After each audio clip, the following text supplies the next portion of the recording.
Your hands hold the secret to speed in the water. Once you've got your body position locked in, the only way to get faster in the water is to get more out of your arms. By changing the speed at which you move your hands during your pull, you can change how fast you swim. This is Andrew Sheaf with Mastering Flow. I help you dramatically improve your swimming by providing simple, actionable strategies that you can implement today, all without the need for in-person coaching. I believe everyone has the power to improve in any area of life, and all that it takes is the right guidance. Let's get better today.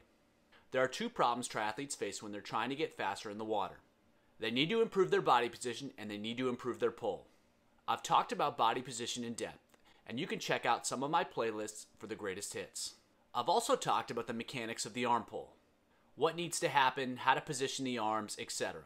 There are a couple playlists that you can check out about that as well. Today we're going to talk about the forgotten aspect of the pull. Today we're going to talk about speed. You see, it's not just about the mechanics of the pull. How you execute the pull matters just as much as the actual technique. If you want speed in the water, you need to learn to move your hands with speed. Specifically, you need to learn to accelerate the hands with each pull. I distinctly remember the first time this was pointed out to me when I was coaching at the University of Maryland. It was one of my first coaching jobs, and one of my colleagues pointed it out in a pretty high-level swimmer. It was something I hadn't considered before, and all of a sudden it was crystal clear why this particular individual wasn't experiencing very much success. My colleague used the analogy of a rocket ship taking off. There's not much movement at first. Then, all of a sudden there's liftoff and rapid acceleration. The arm pull works the same way. You start slow, build up speed, and the hand should really be moving by the end of the stroke. By learning to accelerate the hands, you get a big boost in speed. One of the key mistakes that many triathletes make is that they move the hands through the pull at the same speed throughout. From start to finish, there's zero change in speed. That's problematic because one of the most important ways to increase propulsion is to accelerate the hands throughout the pull. It's been shown in research, and you can see it happen in successful swimmers. In contrast, you rarely see faster swimmers moving their hands through the water at the same speed. You see it all the time in triathletes.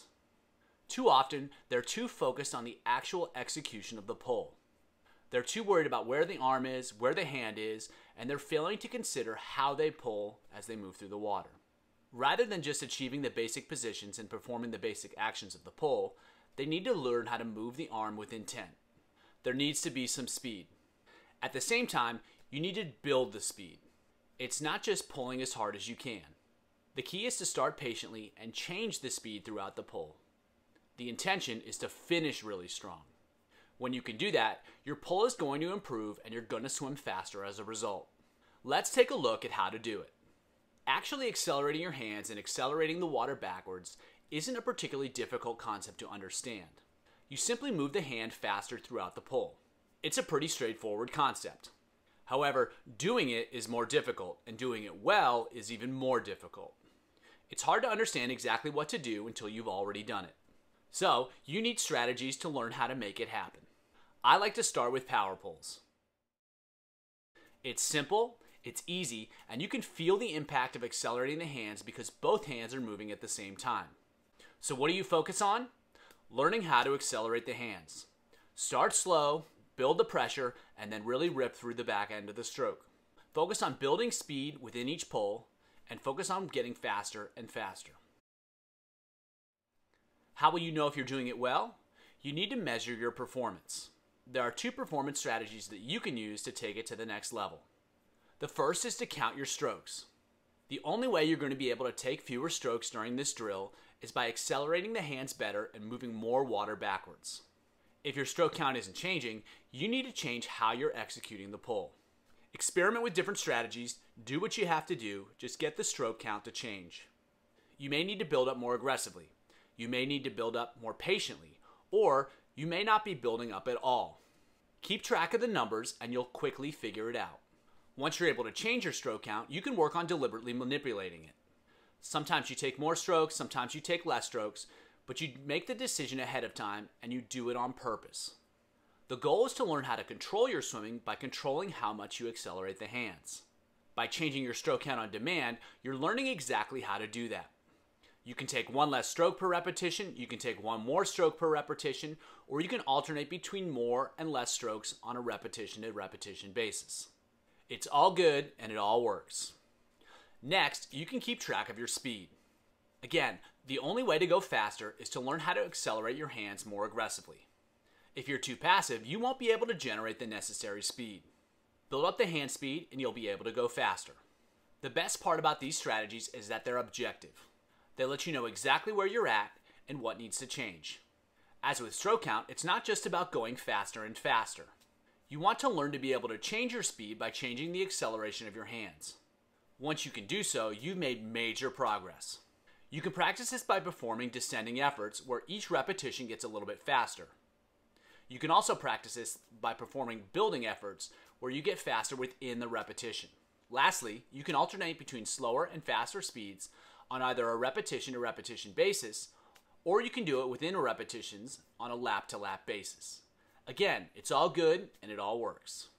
Now, power pulls are a great place to start, but they're not necessarily the destination. You can build on it with other drills that are variations in the same theme. Once you get the hang of it with both arms, try it one arm at a time, alternating arms. This is called human paddle. You may find that one arm is more effective than the other. Can you reduce the difference? What's the better arm doing that you can apply to the weaker arm? Then, once you get the hang of doing it one arm at a time, add some rhythm to it. Instead of pulling one arm at a time, pull with a connection to the rotation and the arm recovery. It may be a little bit more difficult to keep building the hand speed at first, but you should be able to figure it out. Lastly, try recovering one arm over the water with over-under freestyle. Can you still accelerate the hand? Once you can execute this pretty well, you're almost guaranteed to be able to accelerate the hands while you're swimming and reap the subsequent rewards. And that's ultimately where you want to be. Because even if you get good at drills, you have to actually learn this skill while swimming freestyle. At the same time, you don't have to go through all the drills before you start applying what you've learned to freestyle swimming. You actually want to start the process of applying what you've learned during the drills to freestyle swimming right away. To do so, you'll just perform some freestyle swimming right after you do your power pulls or whatever drill you're using. The goal is to execute the same skills while you're swimming freestyle as you were doing during the drill. And you'll use the same strategies of keeping track of your stroke counts and keeping track of your speed. That way you'll continue to get concrete feedback about how well you're accelerating your hands. If the numbers change, you're definitely doing something right.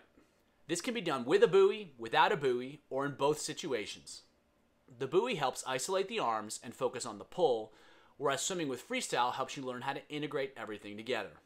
Both are awesome. Here's a set that puts it all together. As always, you can change the distances and the speeds and the volumes. Just keep the central concepts of measuring your performance and changing how you pull based upon your performance. You'll find that you're making progress with the numbers, and that means you're improving your pull. You'll also want to ensure that you're always coupling the drills and the freestyle swimming, so you can apply the insight you get while doing the drills into what you're learning while you swim. To keep it fresh and to continue to learn, change the drills, add a buoy or take it out, and mix up the combinations of speed and stroke count. The options are limitless, and so is your ability to improve your pull. To learn more about the mechanics of improving your freestyle pull, check out this video right here. As always, keep it simple and keep getting better.